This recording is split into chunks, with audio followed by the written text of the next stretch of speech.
Okay so hello बच्चों, this is Abhishek sir from Modi commerce academy and जैसा कि मैंने आपको बताया था कि आज से डे वन का स्टैटिस्टिक्स चालू होने वाला है। ठीक है, डे वन का स्टैटिस्टिक वीडियो आज से चालू होगा। टोटल 7 वीडियो हमने कंप्लीट किया है अकाउंट्स में, जिसमें मैंने सेक्शन बी और सेक्शन सी को कंप्लीट किया है ना। देखिए स्टार्ट्स का कैसा होगा, ये आपका डे वन का वीडियो, 2 का वीडियो, 3 का वीडियो, 4 का वीडियो एंड जो ये 5वां जो आपको वीडियो यहाँ दिख रहा है, लाइव टेस्ट आपका होगा। कब होगा? 8 तारीख को होगा। आज कौन सा तारीख है? 6 तारीख। मतलब आप समझिए परसों रात को आपको टेस्ट देना रहेगा सेक्शन सी का स्टैटिस्टिक्स का। ठीक है, इसमें 14 क्वेश्चन 14 मार्क का ये सेक्शन होता है। ठीक है, टोटल ये सेक्शन में 9 क्वेश्चन पूछे जाते हैं, जिसमें से आपको 7 क्वेश्चन का जवाब देना रहता है। बहुत ज्यादा टफ नहीं रहता है, लेकिन छोटे छोटे क्वेश्चंस होते हैं तो थोड़ा बच्चों को डराते हैं। ठीक है, लेकिन वो डर मैं आपका हटा दूंगा। ये 2 दिन के अंदर, आज और कल के दिन में मैं आपका पूरा डर हटा दूंगा। आपके दिमाग से पूरा टेंशन खत्म हो जाएगा। देखिए शेड्यूल लिखा हुआ है, कब वीडियो आएगा, कौन सा वीडियो आएगा, स्क्रीनशॉट लेके रख लेना। वो टाइम पे आपका टाइम निकाल के रखना। ठीक है, चलिए शुरू करेंगे आज वीडियो नंबर 1, जिसमें हम पेपर 1 एंड 2 का सॉल्यूशन करेंगे सेक्शन सी का। बहुत ही प्यार से करेंगे। एक ही फॉर्मूलाज बार बार रिपीट होंगे सारे पेपर में ऑलमोस्ट, लेकिन पहले आपको 5-6 पेपर में सॉल्व करा देता हूं, ताकि आपको ऐसा कॉन्फिडेंस आ जाए कि सर हाँ हमारा तो क्लियर हो गया, अब हम कर सकते हैं। ठीक है, इसमें से 14 मार्क्स में आपका पूरा लाने की कोशिश करूंगा। चलिए देखते हैं, शुरू करते हैं। सो बच्चों शुरू करते हैं, लेकिन शुरू करने से पहले मैं आपको ये चीज बता दूं कि आप अपने बुक में चेक कर लीजिएगा कि सर ये जो मैं क्वेश्चन आपको बता रहा हूं वो कहां से है ना, कौन से पेपर से, क्योंकि पेपर इधर उधर हो सकता है। ठीक है, मैं डेटा लिख रहा हूं, आप पेपर ढूंढ लीजिएगा, बाकी सारे क्वेश्चन उसी में से मिलेंगे। मैं डेटा लिख रहा हूं, the wholesale price index number of the year 2020, wholesale price index number of 2020, 2020 का wholesale price index number given है। और होलसेल प्राइस इंडेक्स नंबर आप पूरा लिखेंगे भाई। इंडेक्स नंबर 2021, 2021 का भी हमको होलसेल प्राइस इंडेक्स नंबर दिया है। पहले का दिया है 150.2 एंड दूसरे का गिवन है 165.7 रिस्पेक्टिवली लिखा है। मतलब 2020 का 150.2 है, 2021 का 165.2 दिया है। क्या बोला है? Find the rate of inflation using index number of both the years. Okay, हमको फाइंड करने बोला है रेट ऑफ इन्फ्लेशन। अच्छा, अगर मैं आपको रेट ऑफ इन्फ्लेशन का फॉर्मूला बता दूं, देखिए डेटा तो क्वेश्चन में दिया ही रहता है ना, डेटा क्वेश्चन में दिया रहता है। हमको क्या करना रहता है ना, खाली हमको ये फॉर्मूला याद हो जाना चाहिए, हमारे जुबान पे आ जाना चाहिए, बस खेल खत्म। लिखता हूं मैं, rate of inflation is equal to wholesale price index number of current year. Current year आप पूरा लिखेंगे जो मैं बोल रहा हूं। Wholesale price index number of current year, अगर शॉर्टकट में आदत रहेगी फंस जाएंगे एग्जाम में, मार्क्स कम मिल जाएगा। And wholesale price index number of previous year, मेरे पास जगह की कमी के कारण मैं ऐसा लिखता हूं प्रीवियस ईयर, लेकिन मैं आपको बार बार बताता रहता हूं ये चीजें ताकि आपसे मिस्टेक ना हो। Divide by wholesale price index number of previous year, और यहां पे इनटू में हो जाएगा 100। देखिए बोर्ड दिख रहा है क्या सबको? एक मिनट, यस बोर्ड आ रहा है। तो रेट ऑफ इन्फ्लेशन का फॉर्मूला होता है wholesale price index number of current year. फटाक से दिमाग में रिकॉल कर लेंगे, wholesale price index number of current year minus wholesale price index number of base year, that is previous year, upon wholesale price index number of previous year into 100। चलिए फटाक से formula recall करेंगे। Then मैं value लिख रहा हूं यहां पे वैल्यू लिख रहा हूं करंट ईयर, दैट इज ये है ना। 2 ईयर जब भी वैल्यू गिवन होता है तो जो सबसे आगे का रहता है वो उसको करंट मानते हैं, जो पीछे के ईयर रहते हैं उसको हम बेस मानते हैं, मतलब प्रीवियस मानते हैं। ठीक है, चलिए लिख लेता हूं 165.7 माइनस 150.2 अपॉन 150.2 इंटू 100 बराबर है यहां तक। सॉल्यूशन करते हैं। सॉल्यूशन करेंगे तो कुछ हमारा आ जाएगा 10.319। कैलकुलेटर से मैं कैलकुलेट भी करके बता दूं क्या? एक मिनट वेट कीजिएगा, कैलकुलेट कर लेता हूं। 165.7 माइनस 150.2 ऊपर आ जाएगा 15.5 अपॉन 150.2 इंटू 100, देन करेंगे इक्वल टू, कर लेते हैं 15.5 इंटू 100, ऊपर कितना हो जाएगा 1550 डिवाइड बाई 150.2, डिवाइड दे दो 150.2, answer will be 10.319, that is हम अगर राउंड ऑफ करते हैं तो आंसर 10.32 आएगा। देख लीजिए, ये है हमारा 31 का आंसर, ये हमारा 31 का आंसर है। बढ़ेंगे आगे, देखिए सर दूसरा जो क्वेश्चन दिया है, लिखा है if n is equal to 10, पहला पेपर में हमेशा धीरे धीरे कराता हूं, बाद में पेपर स्पीड में खींचूंगा। If n is equal to 10, then दिया है covariance of X Y is equal to 30, उसके बाद लिखा है S D of X, that is standard deviation of X, S X is equal to 5, and variance इसका मतलब होता है स्टैंडर्ड डेविएशन का स्क्वायर, एस वाई का स्क्वायर गिवन है हमको 144, बराबर है। देन बोला फाइंड कोरिलेशन कोएफिशिएंट, हमको यहां पे क्वेश्चन दिया है फाइंड कोरिलेशन कोएफिशिएंट, ठीक है भाई, इंपॉर्टेंट क्वेश्चन है, मोस्ट ऑफ द पेपर्स में आपको देखने को मिलेंगे ही सेक्शन सी में, ठीक है। चलिए देखते हैं कोरिलेशन कोएफिशिएंट, अगर ये सारे डेटा दिए हुए हों तो कोरिलेशन कोएफिशिएंट को हम आर से डिनोट करते हैं, इसका फॉर्मूला बनता है covariance of X Y upon standard deviation of X into standard deviation of Y, ये आपका फॉर्मूला बनता है। बच्चे क्या करेंगे ना 5 और 144 डायरेक्ट ले लेंगे, नहीं लेना है क्योंकि ये वेरिएंस दिया था, तो क्वेश्चन पढ़ते टाइम पे ये ध्यान देना, वेरिएंस दिया था, अगर इसको मुझे एस वाई बनाना है तो रूट 144 हो जाएगा, मतलब कितना हो जाएगा हमारा 12, एस वाई का वैल्यू हमारा क्या हो जाएगा 12। देन आगे बढ़ते हैं 30 अपॉन 5 इंटू 12, 5 इंटू 12 क्या हो जाएगा भाई 30 अपॉन 60, यह आंसर हो जाएगा हमारा 0.5। देख लीजिए, यह था हमारा आंसर नंबर 32, आंसर नंबर 32। जिन बच्चों को ऐसा लगे नहीं समझ में आए फिर से रिपीट कर लो, फिर से रिपीट करो, रिकॉर्डेड है यार, क्या टेंशन है ना। चलिए बढ़ते हैं 33 क्वेश्चन की तरफ। ये है आसान, लेकिन थोड़ा सा ऐसा खुद को दिखाने की कोशिश करता है कि मैं बहुत टफ हूं। देखते हैं क्या लिखा है, the fitted regression line of y on x is y cap given है हमको 23.2 माइनस 1.2x, ठीक है, ये y कैप दिया है, a प्लस ऐसा वो फॉर्मेट आता है पता है y कैप का, है ना, तो वो फॉर्मेट के अकॉर्डिंग ये आंसर हमारे को गिवन है, ठीक है। Then one of the observation used in fitting of the line is 6,17, X Y, ये x है ये y है, इधर x लिखा रहता है और इधर y का वैल्यू गिवन रहता है, ठीक है। चलेंगे, find the error in estimating, क्या फाइंड करने बोला है, find the error in estimating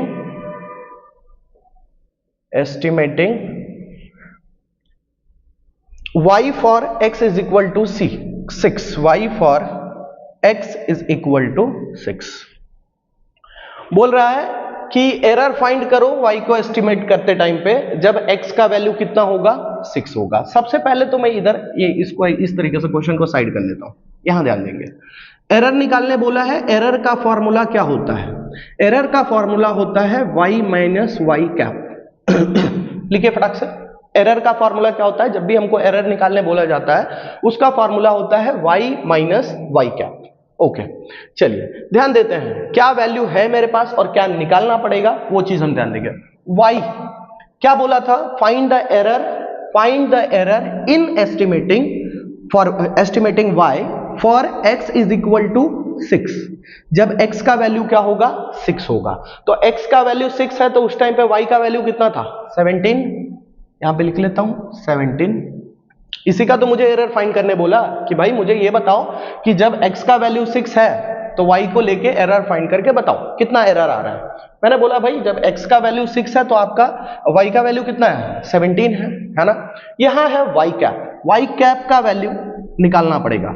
y cap is equal to given था 23.7 माइनस 1.2 x बराबर x का वैल्यू हम 6 रख लेंगे 23.7 माइनस 1.2 इंटू 6 करेंगे 23.7 माइनस ये करोगे तो कितना आ जाएगा 7.2।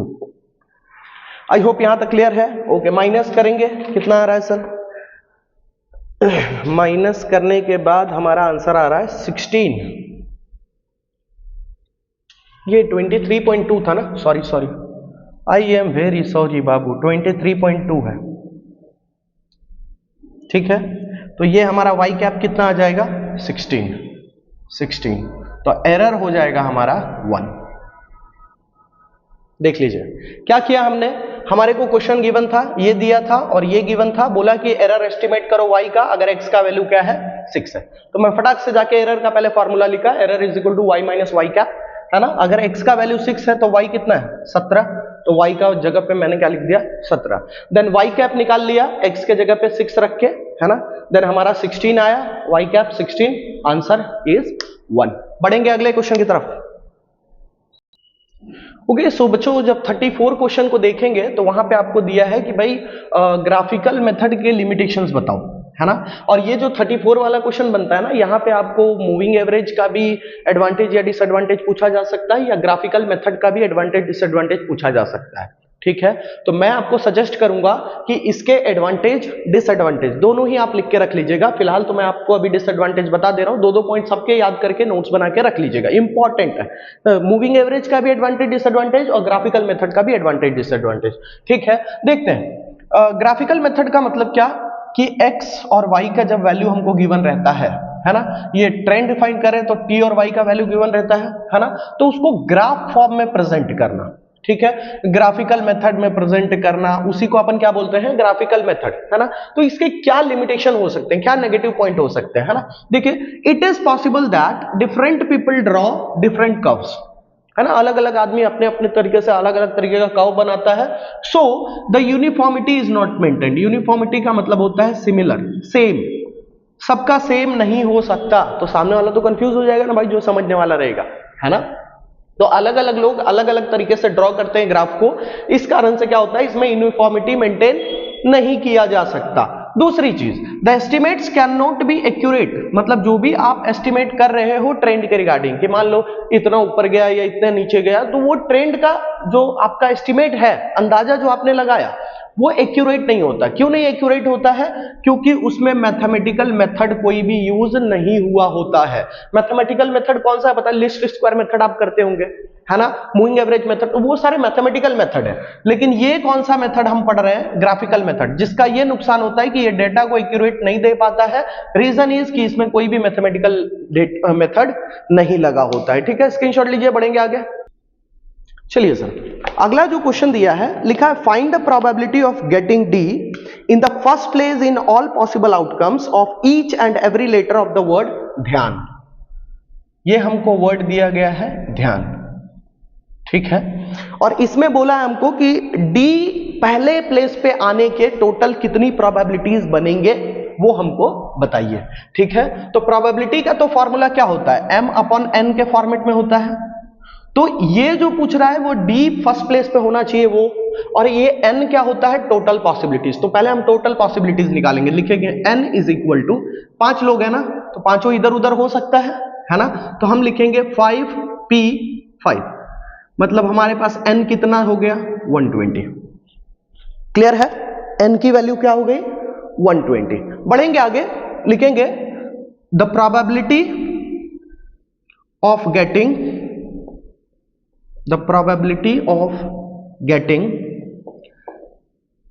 D at the first place is event A, बराबर। तो ये हमको उसका प्रोबेबिलिटी बताना है कि D फर्स्ट प्लेस पे रहेगा, उसके कितने चांस है। मैं देखिए 1 2 3 4 5, बराबर। D को फर्स्ट प्लेस पे फिक्स करना है ना, तो m क्या बन जाएगा? 1p1। d फर्स्ट प्लेस पे फिक्स हो गया, d को उठा के हमने क्या किया? फर्स्ट प्लेस पे फिक्स कर दिया। बचे हुए लोग कितने? 1 2 3 4, और 4 प्लेस भी है इनके लिए, मतलब ये लोग इधर उधर हो सकते हैं। दैट मीन्स 4p4, है ना। 1p1 इसलिए क्योंकि d को हमने फर्स्ट प्लेस पे फिक्स कर दिया, है ना। देन ये आंसर हो जाएगा 1 इंटू 24, दैट इज 24। लिखेंगे formula P of A is equal to M upon N is equal to 24 upon 120, that is 1 upon 5। ये हो जाएगा हमारा आंसर 1 अपॉन 5। चलिए अगला कुछ क्वेश्चन दिया है। ऐसे टाइप के क्वेश्चन पूछे जाने के चांसेस बहुत ज्यादा रहते हैं, तो ये क्वेश्चन को मैं थोड़ा डिटेल में पहले आपको बता दूंगा। ये बाइनोमियल डिस्ट्रीब्यूशन चैप्टर से है ना, लेकिन मैं आपको कॉन्सेप्ट क्लियर करा दूंगा ना, ऐसा क्वेश्चन आपके क्लियर। लिखा है the mean and variance, the mean and variance, the mean and variance of a binomial distribution are 3.9 and 2.73 respectively। Point समझ में आया क्या हुआ? दोनों का वैल्यू गिवन है। आगे बोला the find the number of Bernoulli trials conducted in this distribution. मुझे ये बताओ कि कितने बर्नौली ट्रायल्स इसमें कंडक्ट हुए हैं। मतलब हमसे क्या पूछ रहा है, n का वैल्यू क्या है ना। ये क्वेश्चन को शुरू करने से पहले मैं आपको कुछ बेसिक डिस्कस कर लेता हूं ये चैप्टर में, क्योंकि कई बच्चों का ये चैप्टर कंप्लीट नहीं हुआ है ना। तो पहले मैं बेसिक डिस्कस कर लेता हूं। देखो ये जो है ना, ये जितने भी आप चीज दिख रहे हो वो आप प्रॉपर्टीज ऑफ बाइनोमियल डिस्ट्रीब्यूशन पढ़ते ना, तो वो आपको क्लियर होता। लेकिन जो नहीं पढ़े हैं वो लोग ध्यान देंगे। मीन को बाइनोमियल डिस्ट्रीब्यूशन के लैंग्वेज में हम एनपी बोलते हैं। क्या बोलते हैं हम? एनपी। आगे वेरियंस को हम बाइनोमियल डिस्ट्रीब्यूशन के लैंग्वेज में क्या बोलते हैं? NP Q. ध्यान देते चलना बिल्कुल अच्छी तरीके से। मीन क्या हो जाता है? एनपी। वेरियंस क्या हो जाता है? NP Q. ओके, बढ़ेंगे आगे। ओके सर, और तो एनपी और एनपी क्यू हो गया। और एक और फॉर्मेट याद रखिएगा कि P plus Q is equal to always कितना होता है? 1। ये तीन चीज को आप ध्यान में रखेंगे तो आपके लिए ये चीजें आसान हो जाएंगी। ठीक है, ये मैंने आपको साइड से नोट दिया ताकि ये आपके दिमाग में फिट हो जाए। मीन का मतलब क्या? एनपी। और एनपी क्यू का मतलब क्या? वेरियंस। और P plus Q that is ये दोनों चीज को मिला के हमेशा वैल्यू कितना आएगा?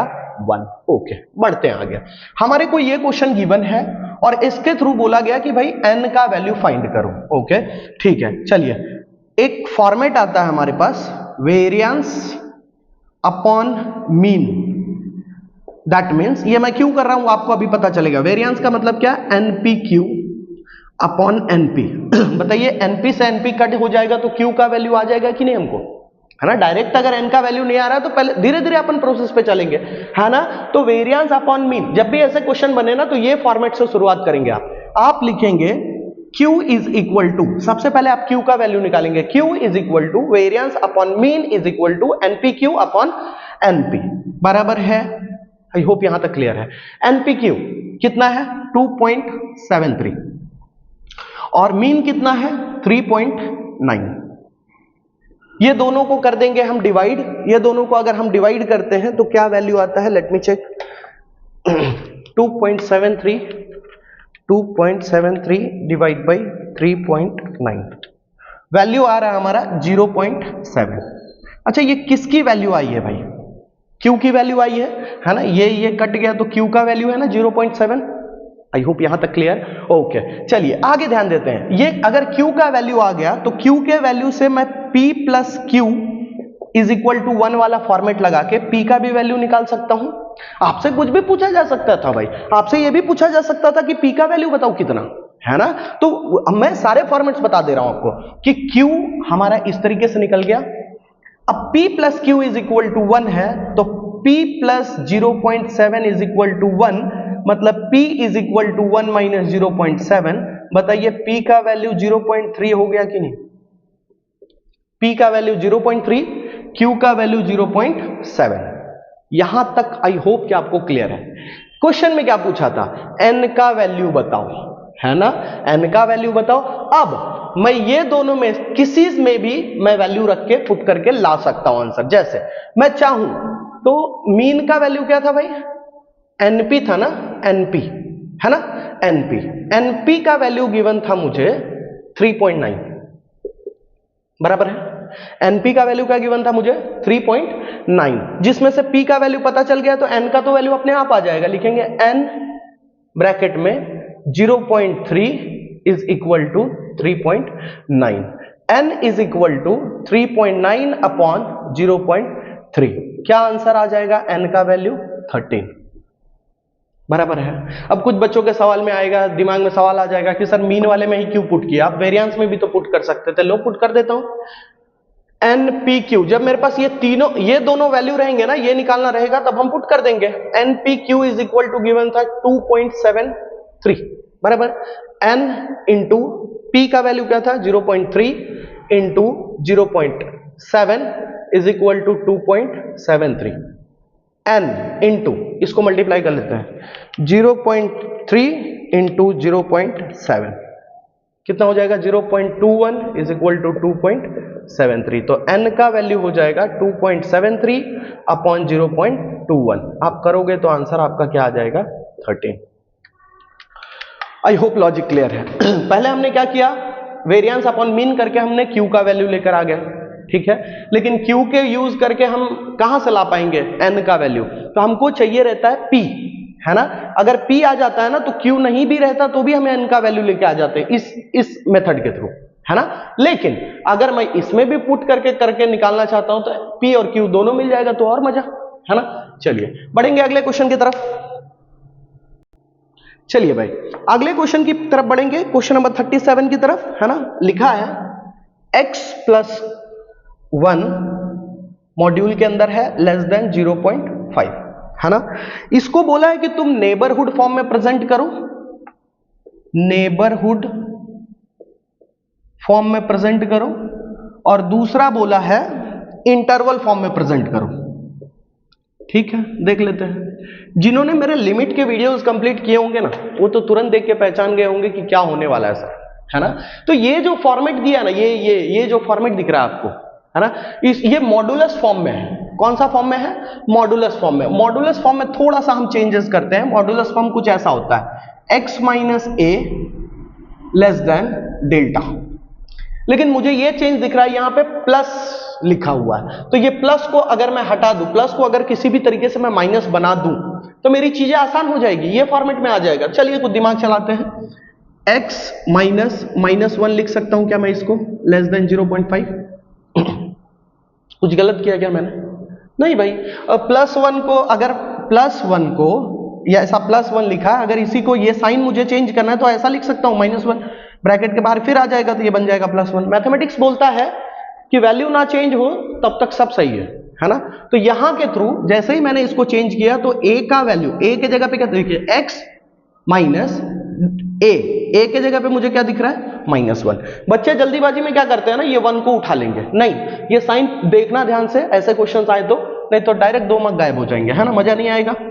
Delta is equal to 0.5। ये दो वैल्यू मिलने के बाद आप मुझे कोई भी फॉर्म में बोलो प्रेजेंट करने में कर दूंगा। नेबरहुड फॉर्म होता कैसा है? तो नेबरहुड फॉर्म होता है n a डेल्टा, ऐसे फॉर्मेट में रहता है। आंसर में क्या आ जाएगा? n a के जगह पे लिख देंगे -1, डेल्टा के जगह पे लिख देंगे 0.5। यही हो गया हमारा आंसर, बराबर। इंटरवल फॉर्म कैसा होता है सर? तो इंटरवल फॉर्म ऐसा होता है a minus delta, a plus delta. Limit का जो चैप्टर मैं कराया हूं, बहुत ही बारीकी से करवाया था मैं आपको। आपने अगर कंप्लीट नहीं किया तो जाके सर्च कीजिएगा लिमिट विद अभिषेक सर, और प्लेलिस्ट पूरा कंप्लीट कर लीजिएगा। लिमिट का पूरा टेंशन, पूरा झंझट ही खत्म हो जाएगा आपका, ठीक है। -1 माइनस डेल्टा का वैल्यू है 0.5, ठीक है, a -1 साइन क्या है? प्लस का, और डेल्टा का वैल्यू 0.5। आंसर हो जाएगा माइनस माइनस प्लस, -1.5 -0.5। ये हो जाएगा हमारा इंटरवल फॉर्म में। फिर बोल रहा हूं भाई, अगर आपने कंप्लीट नहीं किया है लिमिट का, तो जाएंगे यूट्यूब पे सर्च करेंगे अभिषेक सर कॉमर्स, और वहां पे प्लेलिस्ट में भी जाके डायरेक्टली लिमिट के प्लेलिस्ट में चले जाओ, आपको सारे वीडियोस अवेलेबल होंगे। एक दिन का टाइम निकालो, पूरा खत्म कर लो उसको। बढ़ते हैं अगले क्वेश्चन की तरफ। देखिए लिखा है explain the meaning of x tends to 0, है ना, कि x टेंड्स टू 0 को आप एक्सप्लेन करो। 2 मार्क का क्वेश्चन है तो 2 मार्क के तरीके से आप एक्सप्लेन करो। देखिए अभी आपके दिमाग में सवाल आया होगा कि सर 7 क्वेश्चन ही करने हैं, 30 से लेकर मतलब 31 से 37 जितने भी क्वेश्चन हो चुके हैं, 7 क्वेश्चन तो कंप्लीट हो चुके हैं, तो 2 क्वेश्चन को स्किप कर सकते हैं ना? बिल्कुल स्किप कर सकते हो आप। चैप्टर के अकॉर्डिंग मैंने बोला है स्किप करना, कि वो चैप्टर को स्किप कर दो। लेकिन मैं जब मार्वल सॉल्यूशन कराऊंगा तो इजी क्वेश्चन है, आप एक बार देखोगे ना प्रैक्टिस होते हुए तो समझ में आ जाएगा, दिमाग में फिट हो जाएगा। तो क्यों छोड़ने का भाई, क्यों रिस्क लेने का, 9 के 9 करके जाओ ना, 2 मिनट 3 मिनट तो लग रहा है, चैप्टर स्किप कर दो, क्वेश्चन जो इंपॉर्टेंट है वो स्किप नहीं करेंगे, उसका तरीका मैं बता दूंगा, तो आपको दूसरे क्वेश्चन नहीं आएंगे तो वो कर सकते हो ना आप आसानी से। लिख लेता हूं इसका नोट पहले। देखिए भाई, ये क्वेश्चन को कराते टाइम पे मैं आपको एक और क्वेश्चन सॉल्व करा दूंगा। कई बार आपके पेपर में ऐसा भी दिखता है x टेंड्स टू a, इसको एक्सप्लेन कीजिए। ये दोनों क्वेश्चन बहुत ज्यादा इंपॉर्टेंट है, या तो explain the meaning of x tends to 0 बोलेगा, या तो बोलेगा x टेंड्स टू a। ठीक है, मैं एक ही कॉन्सेप्ट सिखाऊंगा, दोनों आंसर आपको याद हो जाएंगे। देखिए ये होता क्या है वो तो समझिए। x टेंड्स टू 0 क्यों बोला? एक आप वर्ड सुनते हो x इज इक्वल टू 0, है ना। एक वर्ड क्या होता है, x इज इक्वल टू 0, और एक होता है x tends to 0। x tends to 0 का मतलब क्या होता है, 0 के पास। टेंड्स का मतलब क्या होता है, 0 के पास, क्लोजर वैल्यू नियर 0, एकदम 0 के पास का वैल्यू का हम बात करें, इसलिए हम इसको क्या बोलते हैं, टेंड्स टू 0। 0 नहीं है, it is not equal to 0, it is closer to 0। इसका वैल्यू क्या है, 0 के, x का जो वैल्यू है 0 के क्लोज में है। बात समझ में आ रहा है? ओके, तो यहां पे हम ध्यान देंगे, और ये चीज नहीं रहेगा। अगर टेंस का है तो x 0 कभी नहीं रहेगा, 0 के आसपास होगा, इधर हो सकता है या उधर हो सकता है। जैसे मैं एक ग्राफ बनाता हूं, ये रखता हूं मैं 0, तो यहां x नहीं हो सकता, यहां x का वैल्यू लाई नहीं हो सकता, x का वैल्यू या तो इधर या इधर या इधर या इधर या इधर। समझ में आया? x के 0 मतलब 0 के आसपास रहेगा, x यहां कभी भी नहीं रह सकता। अब बोलेंगे कि सर थियरी में क्या लिखेंगे? देखिए, if by decreasing the positive value of variable x का वैल्यू जो पॉजिटिव में है, मेरे को तो 0 के आसपास चाहिए ना, तो जो पॉजिटिव में है, इस साइड वाले सारे पॉजिटिव है, तो पॉजिटिव में जो है उसको, है ना, और by increasing the negative value इधर से चालू, देखो -1 इस तरीके से बढ़ेगा, -0.99, है ना। तो नेगेटिव वैल्यू जो है उसको इंक्रीज करना है, और पॉजिटिव वैल्यू क्या, डिक्रीज करते करते is brought very close to 0। वापस समझो, इफ पॉजिटिव वैल्यू को डिक्रीज करते करते एंड नेगेटिव वैल्यू को इंक्रीज करते करते इज ब्रॉट लेकर आया, कहां लेकर आया, very close to 0, it can be said that x tends to 0। I hope logic clear है। पॉजिटिव वैल्यू, नेगेटिव वैल्यू, है ना, 0 तक पहुंचना है ना, तो इसको इधर आना पड़ेगा और ये नेगेटिव वाली चीजों को इधर जाना पड़ेगा। क्लियर? तो it can be said that x tends to 0। नीचे का लाइन देखिए, x tends to 0 means the value of x is very close to 0। x tends to 0 का मतलब क्या होता है, the value is very close to 0, बहुत नजदीक है 0 के, but not be equal to 0, लेकिन 0 का इक्वल में नहीं है, वो 0 नहीं है ना। बढ़ेंगे आगे, उसी तरीके से अगर x टेंड्स टू a पूछता तो यही लिखते, क्या लिखते, ये 0 को हटा के हम क्या कर देते, a, ये 0, जहां जहां 0 दिख रहा है वहां वहां हम क्या कर देते, a। आई होप क्लियर है। चलेंगे, बढ़ेंगे आगे। चलिए सर, लास्ट क्वेश्चन लिखा है कुछ इस तरीके से, बोला है find f of double complement. यहां पे फंक्शन के अंदर क्या लिखा है, 0, है ना। देन क्वेश्चन दिया इफ f ऑफ x, ये भी क्वेश्चन बहुत पूछा जाता है, ये जो आपका डिफरेंशिएशन चैप्टर से है ना, ये क्वेश्चन बहुत पूछा जाता है 2 मार्क्स में, तो ध्यान से करना, इसको समझना, लॉजिक मैं समझा देता हूं। x का power 4 minus 4x cube plus 3x square plus x plus 1। Question को हम किस तरीके से करते हैं उस पे ध्यान दीजिएगा। लेट सपोज करते हैं, उसको फिलहाल छोड़िए, हम यहां ध्यान देते हैं। एक हमको फंक्शन दिया गया है जिसका वैल्यू दिया है x cube plus x plus 1, ऐसा हमको वैल्यू दिया गया। उसका बोला कि भाई f ऑफ x का कॉम्प्लीमेंट निकालो, डबल कॉम्प्लीमेंट नहीं, सिंगल कॉम्प्लीमेंट निकालो। तो कैसे निकालेंगे हम, एक एक स्टेप ही बढ़ेंगे। जैसे f ऑफ x का कॉम्प्लीमेंट निकालेंगे हम, ठीक है। कैसे होता है, ये जो नंबर है इधर वाले नंबर से हमको मल्टीप्लाई करना है। 3 इधर कुछ नहीं है, 1 है, 3 1 जा 3, ये बनेगा x पावर 1 घटा देने का, क्या बन गया भाई, 3x स्क्वायर बराबर, इसको x स्क्वायर रख लेता हूं, और इसको 2x रख लेता हूं और यहां पे 1 रख लेता हूं, ऐसा पूरा अपन इक्वेशन बनाते हैं, ठीक है। तो इसका 3x और ये पावर 1 घट गया, प्लस इसको करेंगे तो 2 1 जा 2x पावर 1 बराबर, ओके। इधर कुछ भी नहीं, 2 1 जा 2 है ना, पावर 0, तो x पूरा खत्म। अगर मान लीजिए 6x लिखा है तो उसका वैल्यू डायरेक्टली क्या बन जाएगा 6, 7x लिखा है क्या बन जाएगा 7, है ना, सिर्फ x लिखा है तो उसका वैल्यू क्या बन जाएगा 1। आई होप लॉजिक क्लियर है, और जो सिर्फ नंबर है उसका वैल्यू पूरी तरीके से खत्म हो जाएगा।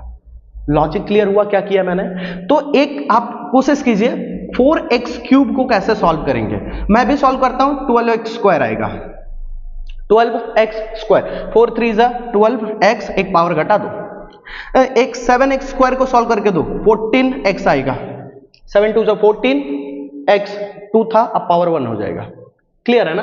अब आते हैं सर क्वेश्चन पे, अब आपको लॉजिक क्लियर हो चुका है ना? नहीं तो आप वीडियो रोक के भी तो इसको वापस रिपीट कर सकते हो ना, ऐसा लगेगा कि नहीं आ रहा है तो। बढ़ते हैं यहाँ पे, मुझे बोला find f of double complement 0, है ना, और ये नॉर्मल सा हमको फंक्शन दिया, है ना। तो हम पहले डबल कॉम्प्लीमेंट तक जाते हैं, f ऑफ x का कॉम्प्लीमेंट निकाल लो, पहले सिंगल कॉम्प्लीमेंट निकालो, तो क्या बन जाएगा ये 4x cube minus 12x square plus 6x plus 1, ये तो पूरा ही 0 हो जाएगा, है ना। वहां सिर्फ x था इसलिए 1 बचा, ओके। मेरे को डबल कॉम्प्लीमेंट तक जाना है, डबल कॉम्प्लीमेंट मतलब अब इसका भी एक बार और पीछे खींचना पड़ेगा, इसका भी डिफरेंशिएशन निकालना पड़ेगा।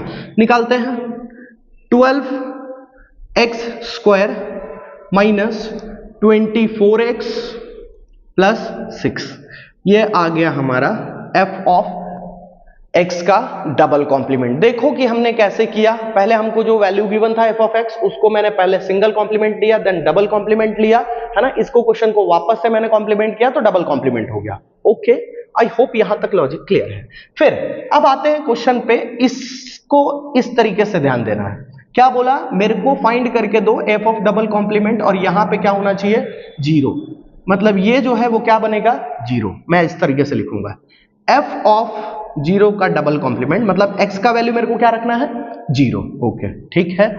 तो ये बन जाएगा हमारा 12 0 का स्क्वायर माइनस 24 इंटू 0 प्लस 6, जहां जहां x था वहां मैंने क्या रख दिया 0 रख दिया, है ना। ये पूरा 0 हो जाएगा, ये भी पूरा 0 हो जाएगा, इधर बचेगा प्लस 6, तो आंसर हमारा हो जाएगा 6। देख लीजिए भाई हमने क्या क्या किया, f ऑफ अगर सिंगल कॉम्प्लीमेंट बोलता तो डायरेक्टली इसमें वैल्यू पुट करता, लेकिन डबल कॉम्प्लीमेंट बोला था तो मैं पहले डबल कॉम्प्लीमेंट निकाला, देन उसमें ये वैल्यू यहां x के जगह पे मैंने 0 किया, देन सारा 0 हो गया, उस तरीके से हमारा आंसर आ गया, ठीक है। ये हमारा पेपर 1 का सेक्शन सी का सॉल्यूशन हो गया। अब मैं शुरू कर रहा हूं पेपर 2, और पेपर 2 का क्वेश्चन करूंगा थोड़ा रफ्तार में, थोड़ा स्पीड बढ़ा के करूंगा, ठीक है। ध्यान देना अच्छी तरीके से, क्योंकि आपको बेसिक्स मैंने सिखा दिए हैं। आप बस पेपर मैच कर लीजिएगा, फिर ये पेपर को जो जो ऐसा लगेगा कि आपको आसानी से हो सकता है तो फटाफट करने का ट्राई करेंगे, जो लगेगा कि मुझे बताना चाहिए तो वो मैं रुक के बताऊंगा, ठीक है। चलिए क्वेश्चन दिया है, the cost of living index number and average monthly wage from the year 2015 to 2018 given है। देखिए ईयर 2015, 2016, 2017, 2018, ये 4 साल का डेटा दिया है। क्या क्या दिया हुआ है मुझे, एक तो एवरेज मंथली वेज दिया है, एवरेज मंथली वेज, ओके।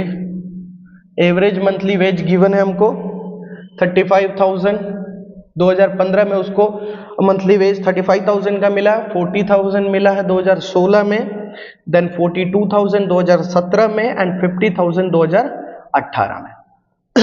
ये मैं क्वेश्चन के पार्ट लिख रहा हूं, कुछ टेंशन वाली बात नहीं है। फिर दिया है cost of living index number, cost of living index number क्या क्या गिवन है, 120, 150, 130 एंड 160, ये वैल्यूज गिवन है।